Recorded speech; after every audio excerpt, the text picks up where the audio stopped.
Qu'est-ce que tu fais? J'enfile les perles.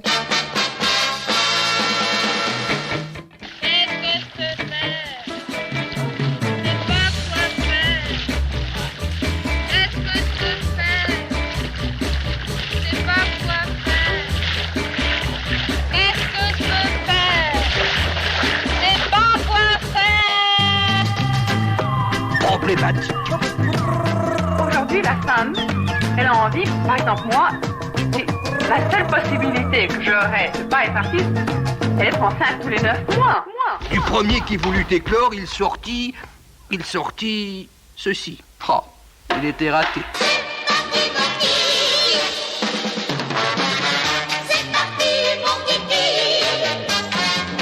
Éclore, le podcast de la création artistique.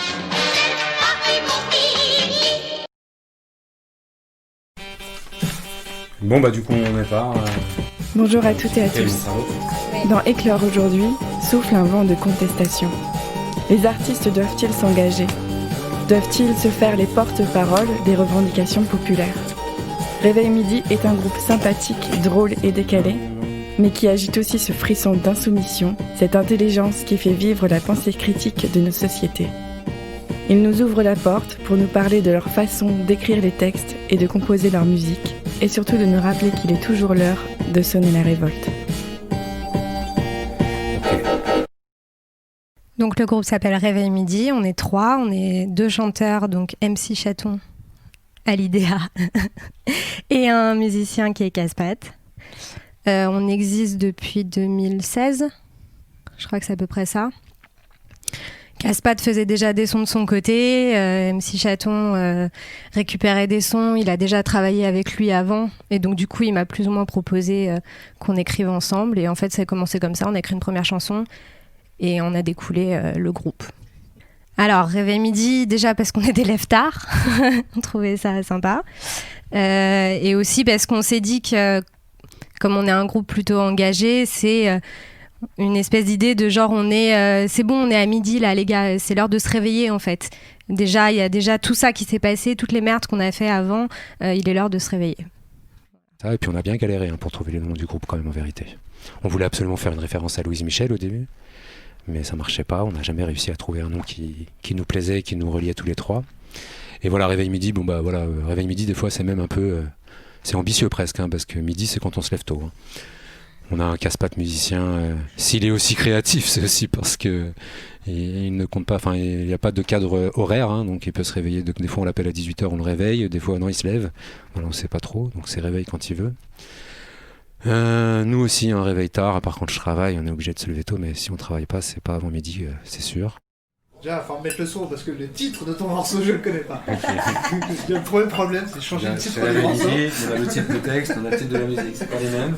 Alors du coup, on sait même pas si on Maël, il appelle ses morceaux par le nom original qu'il leur avait donné, tu vois.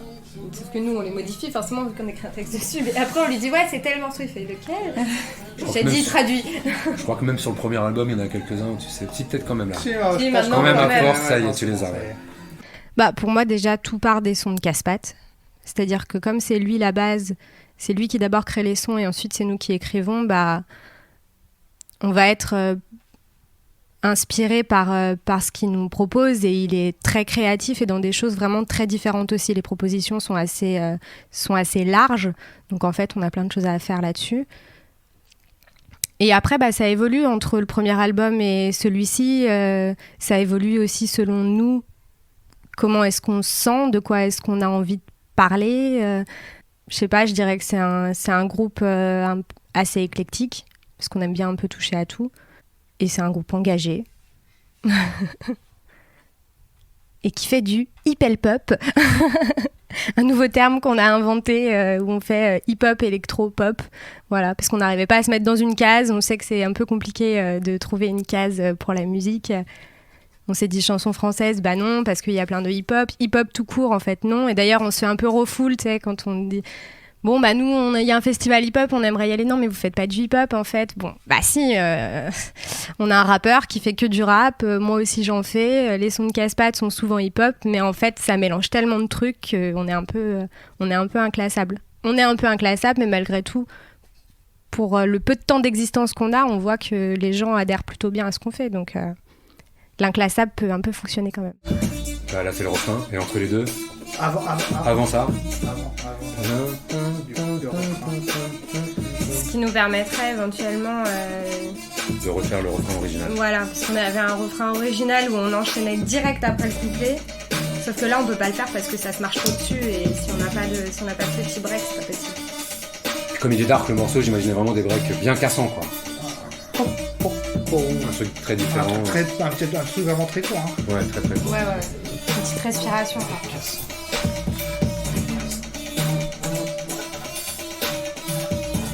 Le truc de démarrage, c'est un besoin de faire de la musique, déjà de base. Je fais pas de la musique forcément pour que derrière il y ait un morceau qui se fasse, mais c'est vraiment un besoin de création de musique qui est dans l'apprentissage, que j'en fais pas depuis très longtemps, j'ai pas de formation. Donc à chaque mois, j'essaie de faire de nouvelles choses, de développer des trucs que je connais pas, de trouver des nouvelles rythmiques, des nouvelles mélodies. Donc il y a d'une part de la découverte au niveau de la création. À force avec le temps maintenant un besoin. Les morceaux je les fais à l'instinct et puis quand j'aime bien je les développe. Des fois il y a des petits bouts de trucs qui vont rester, que je vais jeter à la poubelle. J'ai beaucoup de déchets dans les créations, donc après je fais un premier tri sur les morceaux que je trouve à peu près acceptables et après on fait un deuxième tri avec le reste du groupe pour voir qu'est-ce qui les intéresse après eux dans les morceaux et après je décide pas vraiment de la création en fait. Un jour tu te réveilles, t'es triste, donc tu vas faire quelque chose de triste. Un jour tu te réveilles, t'es content, tu vas exploiter un peu ce que tu ressens sur le moment. Et les fins de couplets, elles ont toutes les trois une couleur un peu différente. Il y en a une qui est drôle, genre tu kiffes les hommes, les femmes ou les poneys. Donc là un truc rigolo, ce serait marrant, tu vois. Mais je sais pas si on pourra rajouter des sons extérieurs. Des breaks qui varient en fonction du couplet. Pas forcément, mais c'était une idée. Ça peut être une des pistes. Parce que ça, si tu veux ça, par contre, il faut au moins la version avec le chant. Ah ouais, de toute façon, si la version avec le chant, chant, et on va le faire ensemble. Par rapport au texte, okay. Je vais venir chez toi pour qu'on fasse vraiment les breaks. Tu voulais faire genre le truc un poney, un petit hennissement de poney? Ça pourrait être marrant, après ça se trouve ça va être horrible, on va dire non, laisse tomber quoi. Vraiment ridicule. Tu vas mettre un hennissement de poney. Hennissement de poney, le deuxième couplet finit sur quoi? Qui est-ce qui fait le deuxième couplet? Ça peut être... généralement, c'est souvent une petite mélodie qui va me plaire. Il y a un petit truc qui va me plaire, que je vais commencer à essayer de développer de plein de manières différentes. Je vais tenter plusieurs rythmiques, je vais essayer de faire plusieurs breaks. Alors des fois, je peux passer des jours et des jours sans jamais arriver à trouver le truc qui me plaît, quoi. Il y a toujours un truc qui va pas. Et puis des fois, je vais trouver plusieurs variantes du même morceau. Et donc après, c'est de choisir... Là, c'est l'autre truc qui est un peu compliqué, c'est de savoir qu'est-ce qui est bien et qu'est-ce qui est pas bien.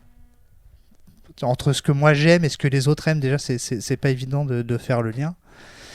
Et puis en plus peut-être le fait de pas avoir de formation musicale, je peux pas, je m'appuie pas sur des normes en fait. Voilà, j'ai commencé la musique sans connaître les notes, sans connaître ce qu'est un do, un fa. Au début, c'est quand j'ai commencé la musique électronique, je savais pas forcément que je en ferais avec d'autres personnes. Et je voulais différencier de ce que je faisais avant dans les autres groupes avec mes instruments. C'est que je me voyais pas arriver avec ma musique électronique, appuyer sur un bouton et rien faire en fait. Ça m'embêtait d'exister en tant que moi, Maël Lucas, derrière un ordinateur. Donc je me suis dit qu'avec un personnage, c'est aussi un moyen de m'effacer, tu vois, pour qu'il n'y ait que la musique en fait. Alors du coup, ce qu'on fait à chaque fois, c'est quand on a commencé à avoir un morceau qui est à peu près prêt, nous on se l'enregistre sur dictaphone. Pour que Maël ait une idée de ce qu'on fait. Donc bien sûr le son est horrible. Assis, pas bouger, rentrez les dents. Souriez, soyez rassurés, vous êtes tous surveillés. Sûrement que tout ça en vaut la peine. On n'irait pas nous mentir quand même. Sortez les drapeaux, mettez des gemmes, mais surtout préparez les chrysanthèmes. Debout, réveillez, sortez les dents. Attaquez, soyez paniqué, vous êtes tous surveillés. Je t'écoute, je te vois, je sais tout de toi. Je t'achète, je te vends, t'acceptes toujours tout de moi. Et tout je te dois, je t'écoute de bois. Au début et depuis, je t'allume et te contrôle de ton bout de doigt. Je me fous des lois, laisse-toi faire, donne-moi tout de toi et laisse-moi faire. Fais pas comme ça, tu es fou de moi. Celle-là tu la n'as pas volé, t'as bien fermé tes volets, mais c'est tout ouvert chez toi. Coucou, je te vois, sans ta donner de là. Allez, range-moi ça. Tu m'as donné tes données, je te connais, t'as déconné. Ta face, les empreintes, je les reconnais. T'es abonné, t'as de la monnaie. Tu kiffes les hommes ou les femmes ou les bonnets. Break. Pour nous, l'engagement politique, c'est assez important. Moi, j'aime bien écrire des chansons qui ont un message fort.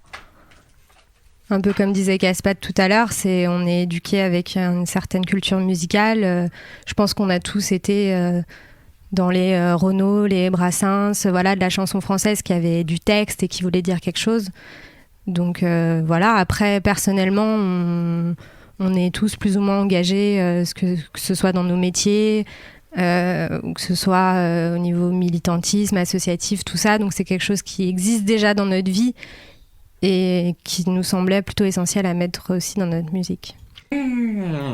Refrain. Tu t'inquiètes, mais tu acceptes. Plus besoin d'enquête, tu t'auto-étiquettes. T'es choqué, mais t'es ok.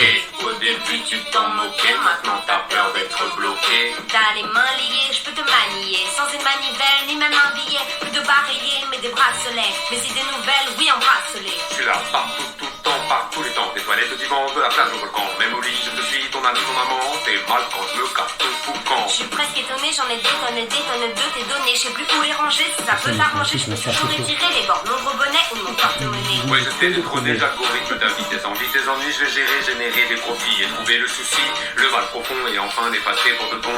Break. Tu vois, c'est encore toi. Déjà, on peut préciser qu'avec Hallyday, on est en couple. Donc, quand on a eu l'idée de créer le groupe en 2016, c'est une proposition que j'ai faite de construire ce projet de Réveil Midi. Et la première réponse a quand même été non, parce que comme on est en couple, ce serait vraiment dangereux de mélanger les deux. Et voilà, comment projeter si on ne sait pas nous vers où et comment on y va. Mais finalement, on a fait un premier morceau qui était génial. On a kiffé, on a vraiment pris du plaisir à le faire. Du coup, on en a fait un deuxième. Et puis là, tout de suite, Hallyday, elle a dit bah vas-y, on tente, banco, on verra bien. De toute façon, on a tous les deux un rêve depuis toujours, c'est de faire de la musique, d'en vivre, de faire des tournées, d'avoir un camion, de pouvoir enchaîner les festivals, tout ça. Donc, c'était devenu tellement évident et ça s'imposait. C'est l'évidence du truc qui s'est imposé. On s'est dit tant pis, bah vas-y, on prend le risque et puis on verra bien. Donc aujourd'hui, ça fait 4 ans et ça avance bien. On est au 2e album et voilà, on s'est séparés que 2 fois depuis. Donc, je rigole.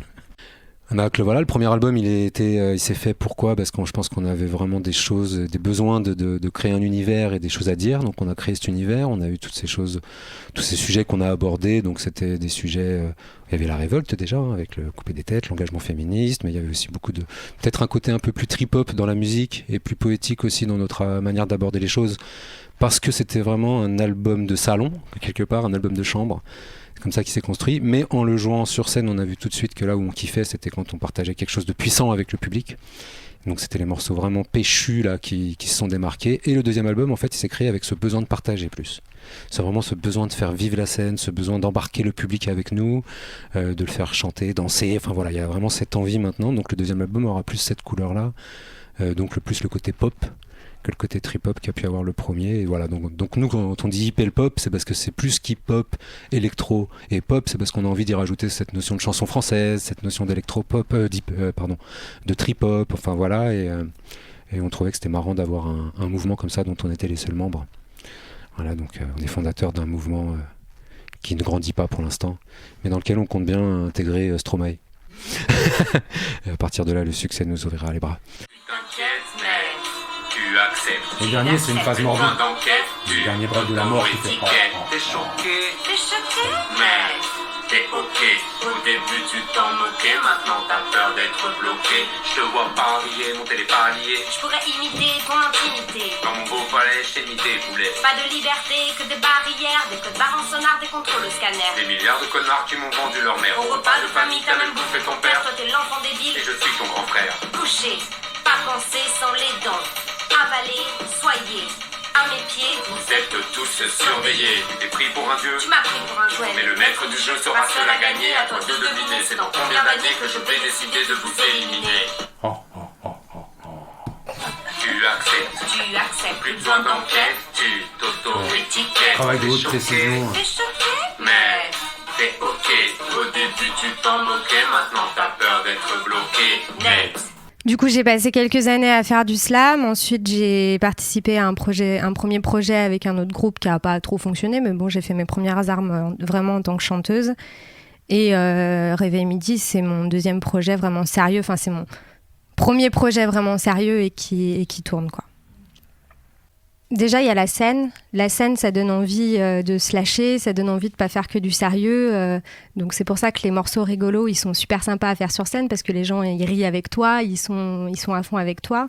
Puis aussi, le fait de l'aborder de manière plus drôle, c'est plus facile des fois et c'est moins moralisateur que simplement d'aborder, voilà, on va parler de féminisme, donc du coup on va être un peu plombant, un peu sur la morale, etc. Non, on va essayer de prendre un angle de vue qui va être compris par tous quand même. On a bien compris qu'on rigolait, mais malgré tout, voilà, le fond il est là. C'est vrai que nous on aime beaucoup pas mal d'humoristes qui sont très engagés, on est très Blanche Gardin, Pierre-Emmanuel Barré, tout ça, et on se rend compte que les messages ils passent super bien en fait avec l'humour. Moi, au début, j'assumais pas forcément d'avoir des paroles trash. C'est surtout MC Chaton qui a l'habitude de lui. Bah, c'est vrai. Pendant toutes les années où il a fait du slam, parce qu'il vient du slam aussi, il était déjà dans ce registre, c'est-à-dire faire de la provocation par l'humour pour faire passer des messages super forts et pour rester ancré dans la tête des gens. Donc moi, à la base, j'écrivais pas du tout comme ça. Et en fait, j'ai vu que ça passait, quoi. Et effectivement, les gens peuvent être un petit peu choqués, mais à partir du moment où ils comprennent ce que tu veux dire et qu'ils voient que l'intention est bonne, je pense que ça passe bien quand même. On a eu quelques fois sur cette chanson-là, notamment du premier album, où voilà, Shady se met dans la peau d'une femme et dit des trucs un peu hard en parlant du sperme. Je sais plus ce que c'est la phase, mais et on a vu 2-3 fois dans le public les gens faire oh. Mais au final, ils écoutent quand même la chanson jusqu'au bout. Et en fait, tant que le message est là, c'est pas grave si c'est un peu hard. C'est le week-end et je vais prendre cher. C'est plus marrant lorsque gicle le sang. Ça tape dur, plus qu'une grosse biture. Faudrait pas mourir après. Ouh là là là là, que j'ai été vilain, j'avoue le vœu d'une vie viable, que vos dieux veulent me voler. Je me suis enfin levé, oui j'ai rêvé, je suis coupable. Montre-moi de quoi t'es capable, que je retourne me coucher. J'aime prendre des coups, mettez-moi à genoux. La matraque te rend fou. C'est encore un peu mou. Je sais que ça te fait bander. Sois pas si policé. Je vais me faire défoncer. J'aime l'état policier. J'aime l'état policier. Bête d'ambiance, ça part en transe dans tous les sens. Il faut que ça danse, que ça se défoule sur la foule. Coup de boule, flashball, vive la France. Ce qui est bien, c'est que moi, j'essaie d'écrire et de chanter depuis toujours. Alors, contrairement à l'IDEA qui a eu, on va dire, dans la vie, une sorte de don et un génome passionnant à ce niveau-là et très enrichissant qui fait que pour elle, c'était presque évident et à l'aise. Moi, j'ai vraiment fait de la merde toute ma life. C'est-à-dire qu'il a fallu d'abord que j'apprenne à chanter. Alors déjà chanter, j'ai mis très longtemps à pouvoir chanter. Ma mère me disait quand j'étais petit, tu peux tout faire dans la vie, par contre le chant jamais. Bah, du coup j'ai décidé de chanter.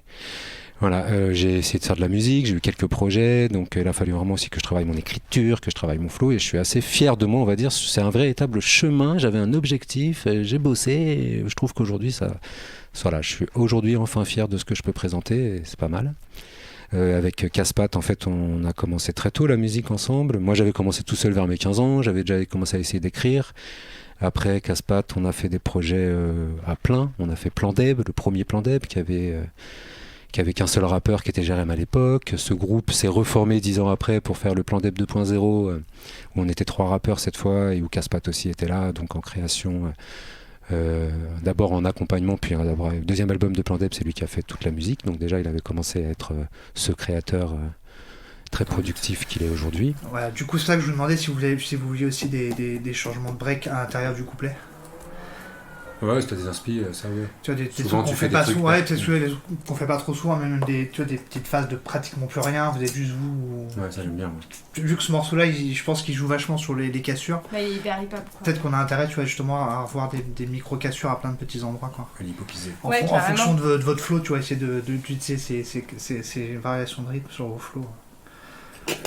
Bah nickel. Ouais. Chacun écrit son texte. C'est-à-dire que vraiment, tout ce que va chanter Alidea, c'est elle qui l'a écrit. Tout ce que je vais chanter, je l'ai écrit. Et puis les refrains, on va souvent les écrire à deux.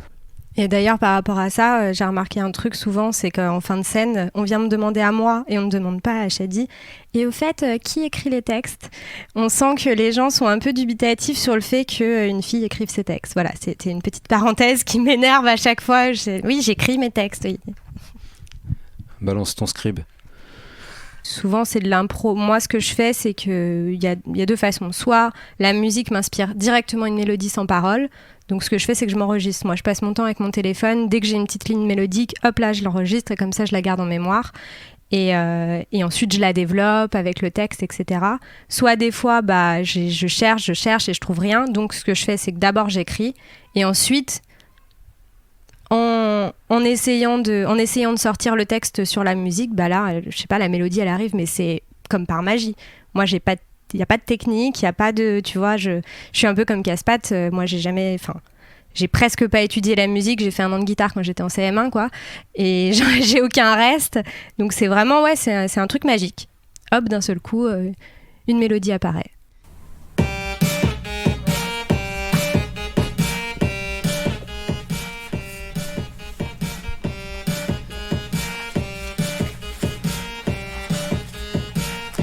Donc là on a déjà l'idée du thème, on va faire un morceau féministe et anti-dominant, en fait en gros anti-vieux mâle blanc dominant, inspiré de la comment on appelle ça, du manifeste. Non, c'est pas manifeste. Non, comment de Virginie Despentes, de la tribune de Virginie Despentes. Et on va lui piquer son titre, on se lève et on se casse, parce qu'on a grave kiffé et qu'on espère que personne ne verra ça comme de la récupération, mais plutôt de l'engagement militant, soutenant, anti-vieux mâle blanc dominant. Ça se trouve, on va être plein de groupes à avoir la même idée. Dans ce cas-là, on fait un album spécial, on se lève et on se casse et on pourra participer au projet.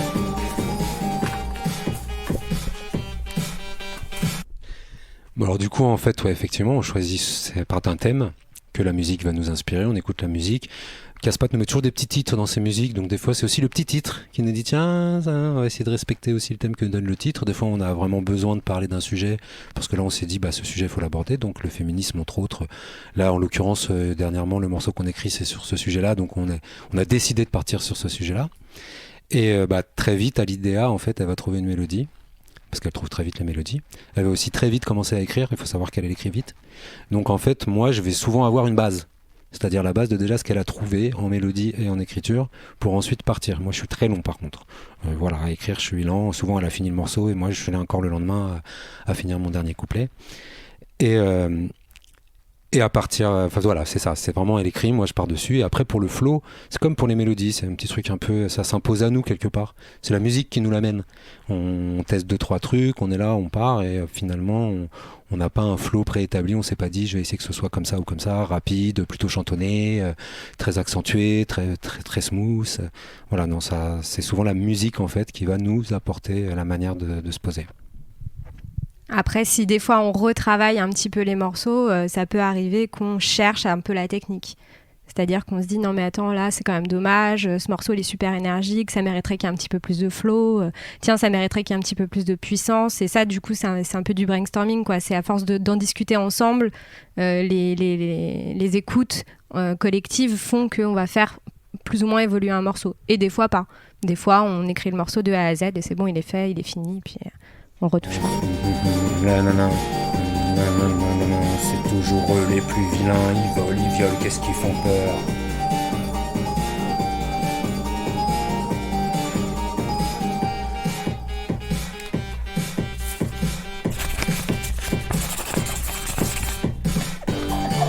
Non, ça c'est nul.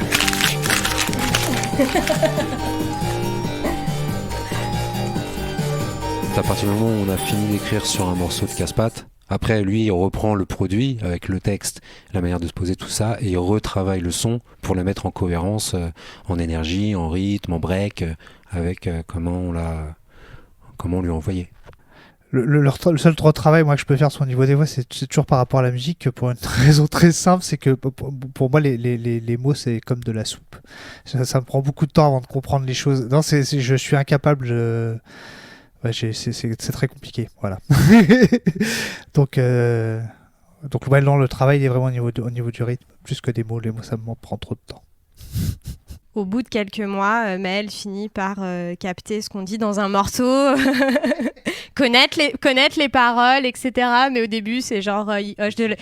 Voilà, et au bout d'un moment, il a le titre. Au début, c'est il hoche la tête, il fait « D'accord, ok, bon. Donc, sur la musique, on va pouvoir retravailler ça. » Mais voilà, il met pas trop son grain de sel sur nos textes, pas du tout même. Et là, on se casse la tête, ça fait 2-3 heures du son qui tourne. Au bout d'un moment, nous sommes le son.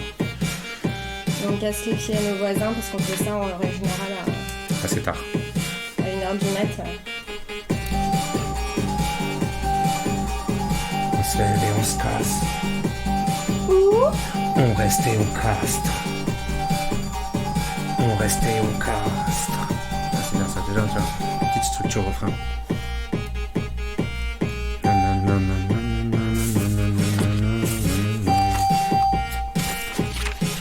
On aimerait que la scène soit en lien vraiment avec l'univers qu'on essaye de créer, donc ce côté hyper pop, donc un truc un petit peu frais, un peu rigolo, un peu énergique. Et c'est toujours d'ailleurs un vrai travail de réflexion qu'on a. C'était pas évident dès le début de se dire à quoi est-ce qu'on veut ressembler sur scène. Et c'est pour ça, quand on est arrivé au début avec des morceaux plutôt lents, notre énergie allait avec ça. Maintenant qu'on veut des morceaux un petit peu plus rapides, notre énergie plus notre mise en scène, on se dit voilà, il faut qu'il y ait des couleurs, on veut telle ou telle lumière. Après, c'est des choses qui sont en construction et qu'on n'a pas terminé encore.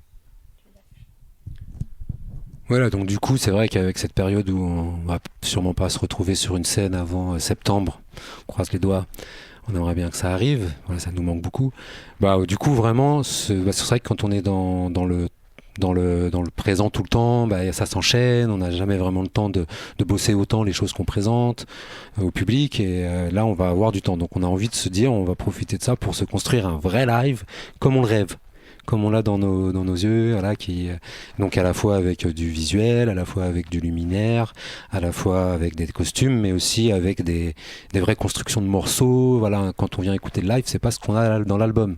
Quand on vient voir un morceau sur scène, c'est pas le même morceau, avec des vrais temps musicaux où la musique serait plus mise en avant, des temps festifs. Enfin là, dans l'idéal, vraiment un concert où quand on ressort, on est en sueur. Et ça, on aimerait vraiment présenter ça. Et là, on a envie de profiter du temps qui nous est imparti. Et oui, Janine. Et le confinement, ça donne du temps. Donc, on va profiter de ça pour se construire ça et aider un peu par. On a une sorte de manageuse en formation aussi qui croit en nous, qui croit en notre projet, qui a décidé de nous accompagner pour essayer de nous aider à bien monter notre projet, qui nous aide aussi, donc ça c'est cool. Ah c'est bien, vas-y, super. Et on a dit quoi pour l'idée du pierre feuille ciseaux, on tente? Ouais, donc on va jusqu'à pierre feuille. L'introduction, vous appelez ça un générique? Je sais pas. C'est le refrain générique. Ok, d'accord. Non, mais c'est pour différencier, tu vois, du refrain complet. Parce qu'on a fait deux. Vas-y. On se lève et on se casse. On se lève et on se casse. On reste et on castre.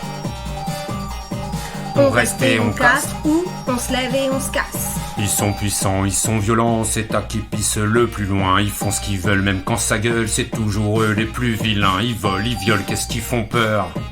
Et y a l'odeur, ce monde qui pue, c'est bien dommage, mais c'est un monde à leur image. On se lève et on se casse. On a les yeux qui saignent sous la lumière de vos enseignes. C'est l'heure de se barrer pour les chiennes. Ou on reste et on castre. À la faucille, la lutte c'est classe. Riez donc à la farce, ça vous explosera à la face. Pierre, feuille, ciseaux, ciseaux, ciseaux, générique. Quand même présent, et même dans les morceaux les plus péchus de Casse-Pattes, on le voit, il y a cette présence de son univers à lui, qui est un univers très riche et d'influences très très multiples, mais qui en tout cas, il y a ce côté, et aussi son personnage du coup, masqué, toujours en noir, ce côté dark qu'on veut trouver avec humour. On aimerait que ce soit pas non plus du dark, Maël il va pas venir déprimer sur scène, c'est pas l'idée, hein. Mais qu'avec cet humour, il se mette un peu en clash avec nous, qu'on fasse vivre un peu cette énergie, qu'il puisse nous casser, nous breaker, calmer notre énergie sur scène. Ça peut être des moments aussi rigolos. Voilà, quand on parle de construire le live, on a aussi cette idée, cet espoir de pouvoir construire ça, où il y a un vrai jeu qui se construit entre nous trois. Ça serait marrant. On se lève et on se casse à gauche. On se lève et on se casse. On reste et on castre la droite. On reste et on casse. Ou on se lève et on se casse. Ok, c'est pas mal. Bon bah on continue.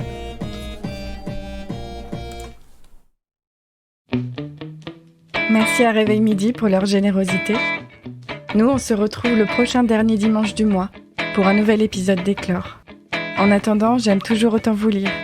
Alors pour m'écrire, c'est éclorepodcast@gmail.com. Et si vous voulez me soutenir et soutenir ce podcast, merci de mettre 5 étoiles sur iTunes et de me laisser un commentaire positif. À tout bientôt et en attendant, prenez soin de vous.